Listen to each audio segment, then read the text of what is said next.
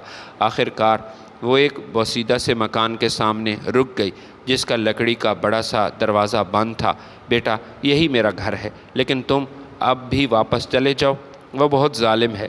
Zahra baby نے آخری بار التجا کی، لیکن میں نے آگے بڑھ کر دروازے پر زور زور سے دستک دینا شروع کی۔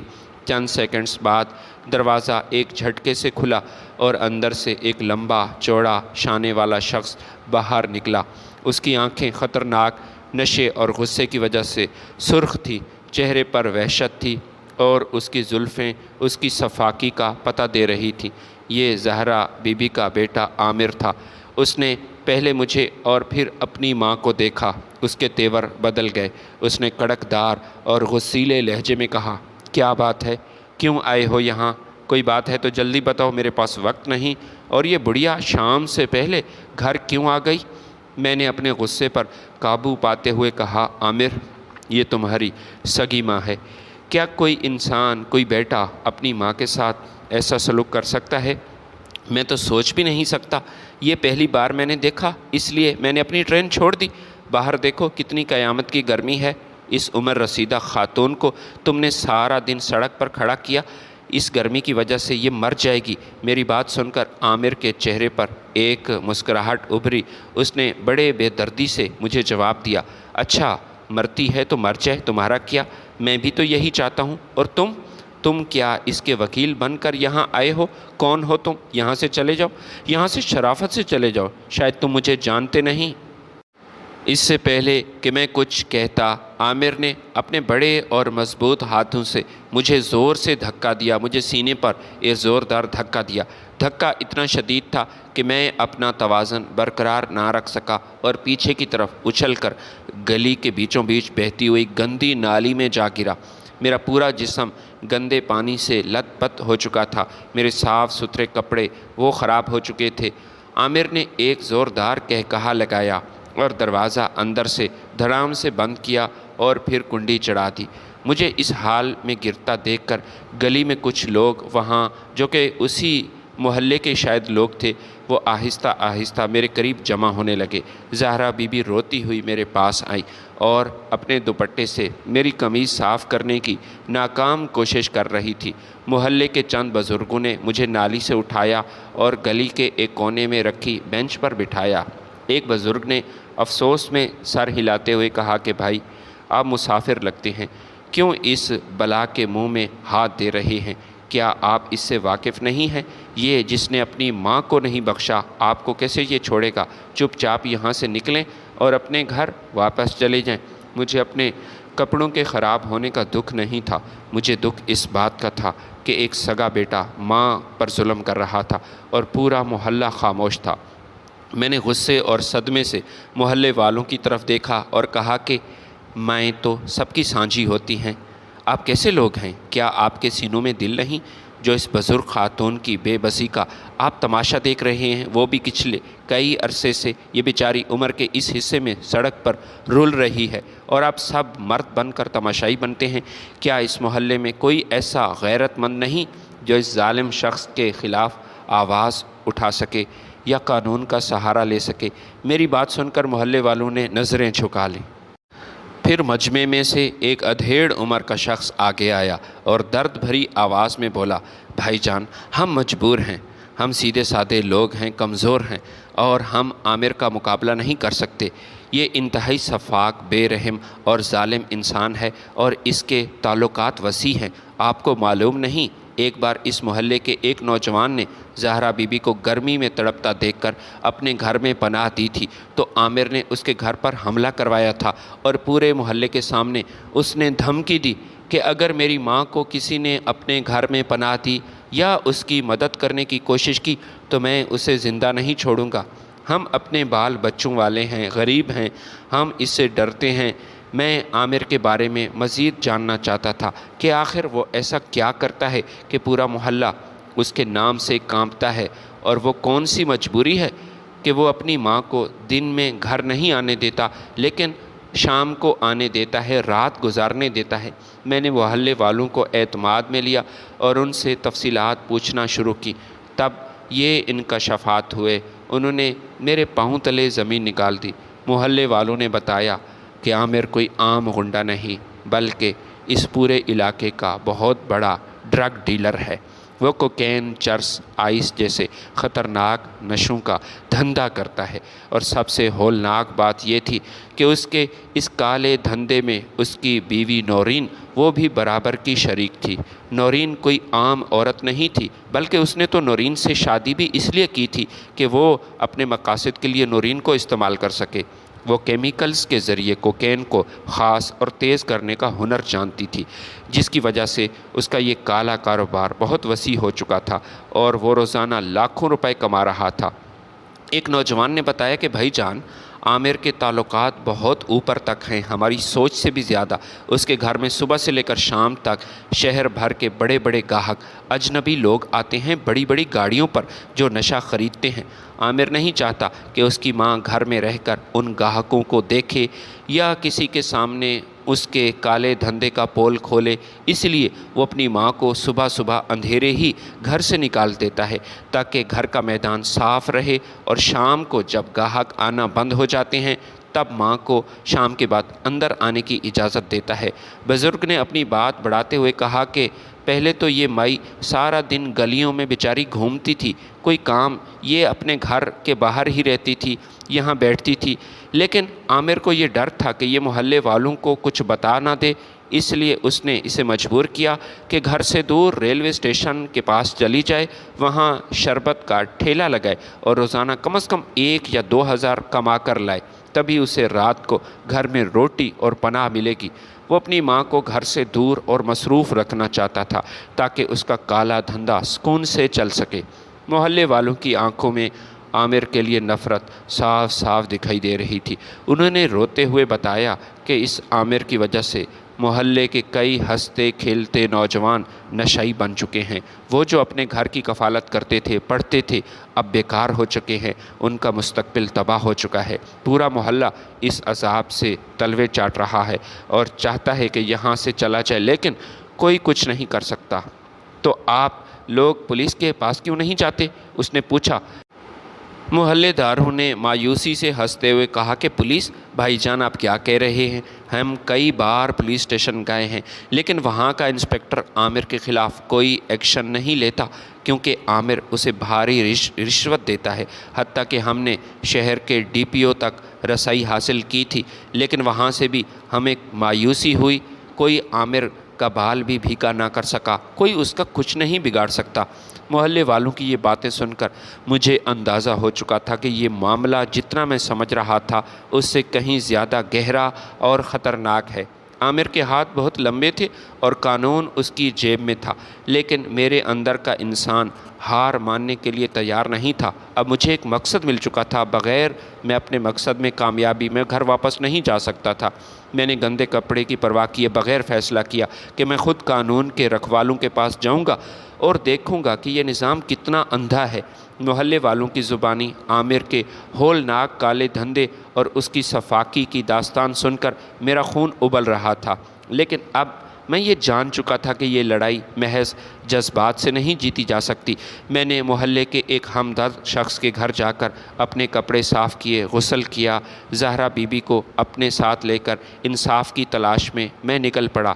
سب سے پہلے ہم متعلقہ پولیس اسٹیشن پہنچے۔ تھانے کا ماحول روایتی طور پر سرد اور بے حسی سے چور تھا۔ میں نے انسپکٹر کے سامنے جا کر عامر کا نام لیا اور زہرا بی بی پر ہونے والے ظلم سمیت اس کی منشیات کے دھندے کی پوری حقیقت کھول کر رکھ دی۔ لیکن میری باتیں سن کر انسپکٹر کے چہرے پر نہ تو کوئی حیرت ابھری، نہ ہی کوئی غصہ، جیسے وہ سب پہلے سے ہی جانتا ہو۔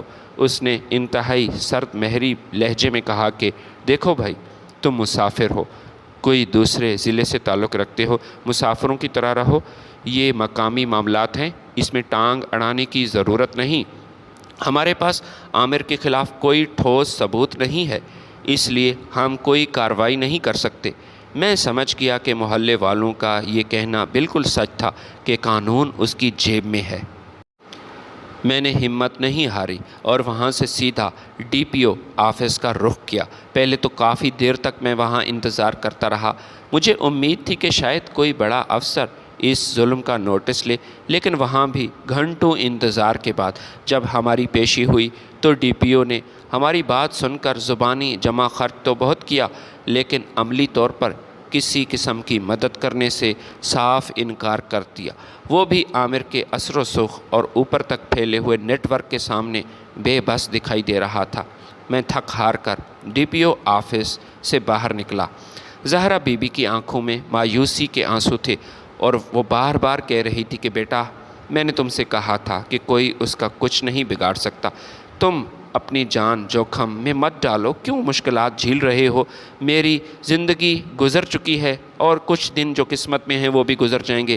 میری سمجھ میں نہیں آ رہا تھا کہ میں اس ظالم شخص کو اس کے انجام تک کیسے پہنچاؤں، جو نہ صرف اپنی بوڑھی ماں کے ساتھ درندوں جیسا سلوک کر رہا تھا بلکہ شہر کے سینکڑوں نوجوانوں کی رگوں میں نشے کے زہر اتار کر ان کا مستقبل تباہ کر رہا تھا۔ اسی مایوسی کے عالم میں ہمارے ساتھ آئے ہوئے محلے کے ایک بزرگ نے میرے کاندھے پر ہاتھ رکھا اور مجھے مشورہ دیا کہ بیٹا، اس شہر میں ابھی کچھ دن پہلے ہی ایک نیا DC آیا ہے، سنا ہے وہ بہت نیک دل، ایماندار اور غریب پرور انسان ہے۔ وہ کسی سفارش کو نہیں مانتا۔ اگر تم کہو تو ہم سب مل کر اس کے پاس جاتے ہیں، شاید وہاں سے کوئی راستہ نکل آئے۔ ڈوبتے کو تنکے کا سہارا بہت ہوتا ہے۔ محلے داروں کی یہ تجویز مجھے کافی پسند آئی۔ ہم نے وقت ضائع کیے بغیر زہرا بی بی اور چند محلے داروں کے ساتھ ڈپٹی کمشنر کے دفتر کا رخ کیا۔ DC آفس کے باہر سخت سیکیورٹی تھی اور لوگوں کا تانبا بندھا ہوا تھا۔ ہم نے بھی اپنی پرچی اندر بھجوائی اور انتظار گاہ میں بیٹھ گئے۔ تقریباً 1 گھنٹے کے انتظار کے بعد ہمارا نمبر آیا اور اردلی نے ہمیں اندر جانے کا اشارہ کیا۔ میں جیسے زہرا بی بی کا ہاتھ تھامے ڈپٹی کمشنر کے عالی شان کمرے میں داخل ہوا تو سامنے کرسی پر بیٹھے افسر پر نظر پڑتے ہی میرے قدم وہیں جم گئے۔ مجھے اپنی آنکھوں پر یقین نہیں آ رہا تھا۔ اس چمکتی ہوئی کرسی پر خاکی وردی اور وقار کے ساتھ کوئی اجنبی نہیں بلکہ میرا پرانا دوست اور کالج فیلو دلاور بیٹھا تھا۔ ہم دونوں نے ملتان کے ایک ہی کالج میں سالہ سال اکٹھے گزارے تھے، ایک ہی بینچ پر بیٹھتے تھے، لیکن کالج ختم ہونے کے بعد زندگی کی مصروفیات نے ہمیں دور کر دیا۔ اتنے عرصے بعد اپنے جگری دوست کو اس اعلیٰ منصب پر دیکھ کر میرے دل سے خوشی اور فخر کا ایک فوارہ سا پھوٹ گیا۔ میں حیران ہوا اور میں خوش ہوا۔ دلاور نے بھی جیسے ہی فائل سے سر اٹھا کر میری طرف دیکھا، پہچاننے کی کوشش کی، اور جب وہ مجھے پہچان گیا اس کے چہرے پر حیرت اور مسکراہٹ بیک وقت ابھر آئی۔ وہ فوراً اپنی کرسی سے اٹھا اور آگے بڑھ کر مجھے گلے سے لگایا۔ ارے میرے بھائی، میرے دوست، تم ملتان سے یہاں حیدرآباد کب آئے ہو اور اس حال میں؟ دلاور نے گرم جوشی سے استقبال کیا اور مجھ سے پوچھا۔ میں نے دلاور کا ہاتھ پکڑا اور انتہائی سنجیدگی سے کہا، دلاور، میں یہاں کسی خوشی کے سفر پر نہیں آیا بلکہ قدرت مجھے بہت بڑے مشن پر یہاں لا کر آئی ہے۔ میں نے بغیر کوئی وقت ضائع کیا دلاور کو ٹرین کے سفر سے لے کر ریلوے اسٹیشن پر زہرا بی بی سے ملاقات، عامر کے گھر پر پیش آنے والے واقعات، نالی میں دھکا دیے جانا اور محلے والوں کی زبانی عامر اور اس کی بیوی نورین کے منشیات کے بین الاقوامی نیٹ ورک کی ساری حقیقت تفصیلاً بتا دی۔ زہرا بی بی اور محلے داروں نے بھی روتے ہوئے دلاور کے سامنے اپنے بیانات ریکارڈ کروا لیے۔ دلاور نے پوری داستان انتہائی توجہ اور سنجیدگی سے سنی۔ جیسے جیسے میں عامر کی سفاکی اور منشیات کے دھندے کا ذکر کر رہا تھا، دلاور کی پیشانی پر بل پڑ رہے تھے اور اس کی آنکھوں میں غصے کی چمک واضح ہو رہی تھی۔ اس نے فوراً اپنے سیکرٹری کو بلایا اور حکم دیا کہ اس علاقے کے ریکارڈ روم سے عامر نامی شخص کی تمام فائلز اور اس کا سابقہ ریکارڈ فوراً میری ٹیبل پر لایا جائے۔ میں جاننا چاہتا ہوں، اس آدمی کے بارے میں نے پہلے سنا تھا، لیکن اب اس کے بارے میں مزید سننا چاہتا ہوں۔ کچھ ہی دیر میں عامر کا سارا کچا چٹا دلاور کے سامنے آیا۔ دلاور نے فائلوں کا مطالعہ کرنے کے بعد گہرا سانس لیا اور افسوس سے سر ہلاتے ہوئے مجھ سے کہا کہ یار، یہ عامر واقعی بہت چالاک اور خطرناک مہرہ ہے۔ یہ خود تو اتنا بڑا آدمی نہیں، لیکن جو اس کا ساتھ دے رہے ہیں وہ بہت بڑے ہیں۔ جب بھی پولیس یا کوئی ادارہ اس پر ہاتھ ڈالنے کی کوشش کرتا ہے، یہ گرفتار ہونے سے پہلے ہی عدالت سے عبوری ضمانت کروا لیتا ہے۔ اس کا قانونی نیٹ ورک بہت مضبوط ہے اور قانون کی کمزوریوں کا فائدہ اٹھانا اسے آتا ہے۔ دلاور نے کچھ دیر سوچا، اپنی قلم میز پر رکھی اور پھر میری طرف دیکھ کر انتہائی پرعزم لہجے میں کہا، تم نے دلاور کو کالج کے دنوں میں دیکھا تھا؟ آج قانون کے رکھوالے کے روپ میں دیکھو گے انشاءاللہ۔ میں تمہیں مایوس نہیں کروں گا۔ مجھے عامر پر ہاتھ ڈالنے اور اس کا نیٹ ورک توڑنے کے لیے صرف 24 گھنٹے کا وقت دے دو۔ مجھے اپنے کچھ خاص اور خفیہ ذرائع استعمال کرنے ہوں گے، کیونکہ یہ بندہ قانونی راستے سے اتنی آسانی سے قابو میں آنے والا بالکل نہیں۔ دلاور کے اس جملے نے میرے دل میں امید کا ایک نیا چراغ روشن کر دیا۔ ہم دلاور کو 24 گھنٹے کا وقت دے کر زہرا بی بی کے ساتھ واپس محلے میں آ گئے۔ دلاور کی یقین دہانی کے بعد وہ رات ہم نے جیسی تیسی کاٹ لی۔ محلے داروں کے دلوں میں ایک خوف بھی تھا اور ایک امید بھی تھی۔ عامر ہمیشہ کی طرح شام کے بعد اپنے گھر میں بند تھا اور زہرا بی بی اپنے ہی گھر کے ایک چھوٹے سے کونے میں سہم کر بیٹھی تھی۔ نہ جانے کل کیا ہونے والا ہے، کیا ہوگا۔ 24 گھنٹے کا وقت کسی طویل سال کی طرح گزرا۔ اگلے دن مقررہ وقت پر میں زہرا بی بی اور محلے کے چند معزز لوگوں کو لے کر دوبارہ ڈپٹی کمشنر دلاور کے آفس میں پہنچا۔ آفس کا ماحول آج کچھ بدلا سا تھا اور تناؤ سے بھرپور تھا۔ دلاور اپنی کرسی پر بیٹھا گہری سوچ میں ڈوبا ہوا تھا۔ ہمیں دیکھ کر اس نے سب کو بیٹھنے کا اشارہ کیا اور پھر اپنے اردلی سے کہا کہ عامر کی والدہ زہرا بی بی کو میرے سامنے حاضر کرو اور باقی سب لوگ کچھ دیر کے لیے باہر انتظار کریں۔ میں دلاور کا کلاس فیلو تھا، اس لیے اس نے مجھے اپنے پاس ہی روک لیا۔ جب زہرا بی بی دلاور کی میز کے سامنے آ کر بیٹھی تو دلاور نے اپنی کرسی آگے کی اور انتہائی سنجیدہ لیکن ہمدردانہ لہجے میں زہرا بی بی سے مخاطب ہوا۔ ماں جی، میں نے پچھلے 24 گھنٹوں میں عامر کے پورے نیٹ ورک کا پتہ لگا لیا۔ آپ کا بیٹا بہت غلط اور ہولناک راستے پر چل پڑا ہے۔ اگر ہم اسے روایتی طریقے سے قانون کے مطابق جیل میں بند کریں گے تو کئی ایسے بڑے اور بااثر لوگ ہیں جو چند گھنٹوں میں اس کی ضمانت کروا کر اسے باہر لے آئیں گے۔ دلاور نے ایک گہرا سانس لیا اور ایک ایسا انکشاف کیا جس نے میرے اور زہرا بی بی کے ہوش اڑا دیے۔ ماں جی، سچ تو یہ ہے کہ میں گزشتہ رات خود سول کپڑوں میں بغیر کسی پروٹوکول کے عامر کے پاس گیا تھا۔ میں اس معاملے کو سلجھانا چاہتا تھا۔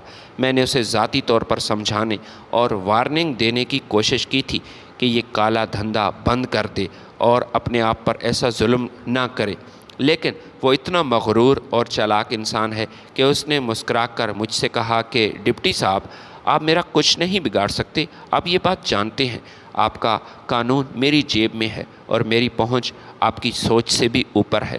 دلاور کے چہرے پر غصے کی لہر دوڑ گئی اور پھر وہ بولا کہ میری موجودگی میں ہی اس نے اپنے موبائل سے اس ڈویژن کے سب سے بڑے افسر یعنی کمشنر صاحب کو کال ملائی۔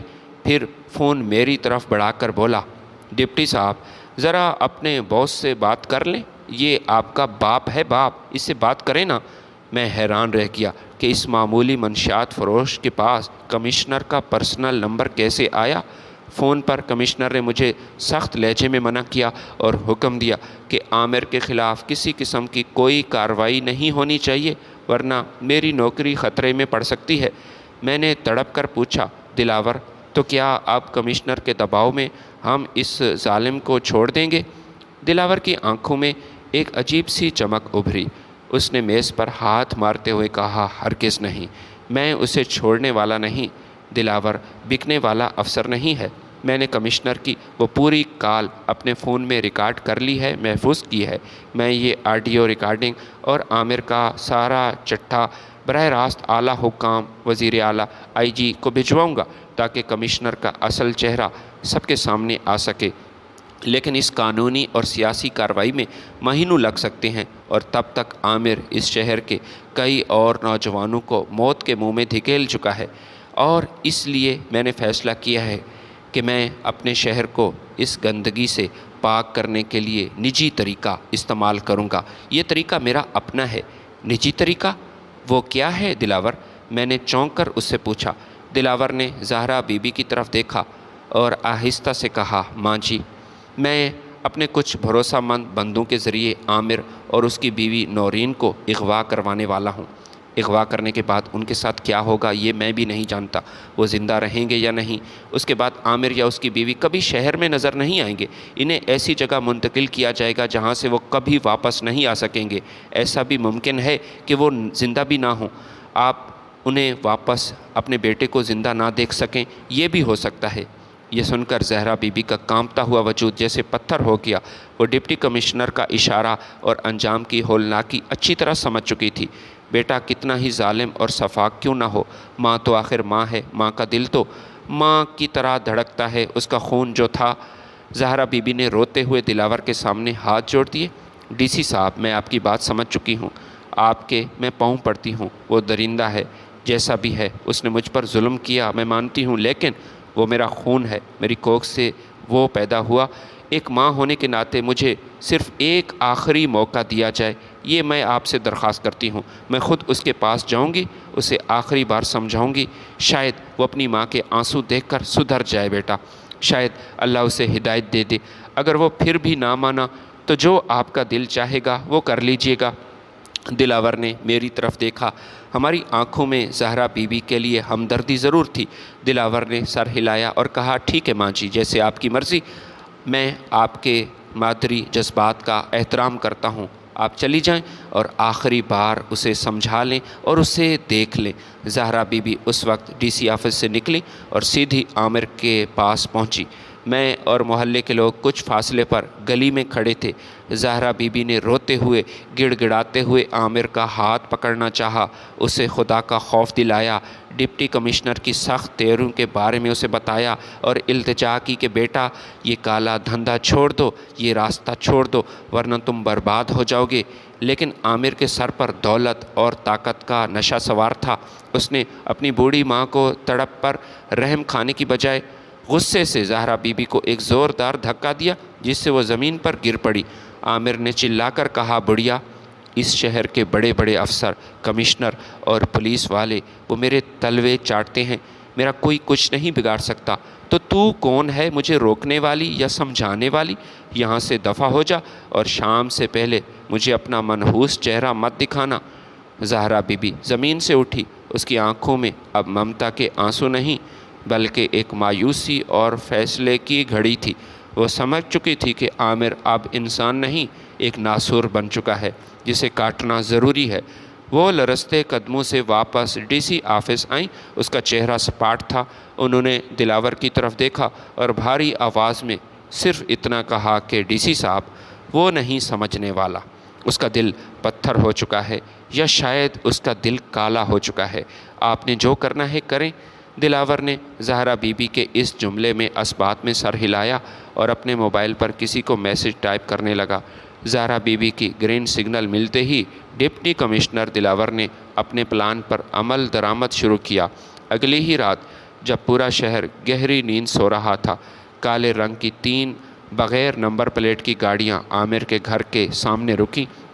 چند ہی منٹوں میں دلاور کے خاص اور خفیہ کمانڈرز نے عامر اور اس کی بیوی نورین کو اس کے بستر سے اٹھایا، ان کے منہ پر پٹیاں باندھی اور انہیں گاڑیوں میں ڈال کر غائب کر دیا۔ ان کے گھر سے منشیات کا بھاری ذخیرہ اور لاکھوں روپے کی نقدی وہ بھی برآمد کر لی گئی، جسے دلاور نے سرکاری تحویل میں لے لیا۔ کمشنر صاحب کو جب عامر کے غائب ہونے کا پتہ چلا تو انہوں نے دلاور پر دباؤ ڈالنے کی کوشش کی، لیکن دلاور نے کمشنر کی وہی آڈیو ریکارڈنگ براہ راست وفاقی حکومت اور آئی جی کو بھیج دی، جس کے نتیجے میں کمشنر کو نہ صرف معطل کر دیا گیا بلکہ اس کے خلاف بھی انکوائری بیٹھ گئی۔ عامر اور نورین کو ایک ایسی دور دراز خفیہ جیل میں منتقل کیا گیا جہاں سے ان کا باہر آنا ممکن نہیں تھا۔ وہ کالا دھندا جو انہوں نے سینکڑوں ماہوں کے چراغ بجھا کر کھڑا کیا تھا، وہ اب مٹی میں مل چکا تھا۔ اگلی صبح جب محلے والوں کو پتہ چلا کہ عامر اور اس کا کالا نیٹ ورک ہمیشہ کے لیے ختم ہو چکا ہے تو پورے علاقے میں عید کا سماں تھا۔ لوگ خوشی سے جھوم رہے تھے، ان کی آنکھوں میں امید تھی۔ محلے کے معزز لوگ مل کر زہرا بی بی کے گھر کی مرمت انہوں نے کروائی، ان کے لیے ماہانہ راشن کا بندوبست کیا۔ اب زہرا بی بی کو کڑی دھوپ میں ریلوے اسٹیشن پر شربت بیچنے کی کوئی ضرورت نہیں تھی، اس پر کوئی پابندی اب نہیں لگا سکتا تھا۔ محلے کا ہر نوجوان اب اس کا بیٹا تھا۔ میرا مشن اب پورا ہو چکا تھا، اس لیے میں نے زہرا بی بی سے اجازت لی۔ انہوں نے روتے ہوئے میرے سر پر ہاتھ رکھا اور ڈھیروں دعائیں دی۔ میں حیدرآباد کے اسی ریلوے اسٹیشن پر واپس آیا جہاں سے یہ سفر شروع ہوا تھا، لیکن اب میری روح پرسکون تھی اور میرا ضمیر مطمئن تھا۔ جب ٹرین نے ملتان کی طرف شروع کیا اپنا سفر تو مجھے احساس ہوا کہ دنیا میں ظلم کتنا ہی طاقتور کیوں نہ ہو، اللہ تعالیٰ کا انصاف اور حق کا بول بالا ہمیشہ ہو کر ہی رہتا ہے۔ کہانی اگر پسند آئی ہے تو لائک ضرور کیجیے گا۔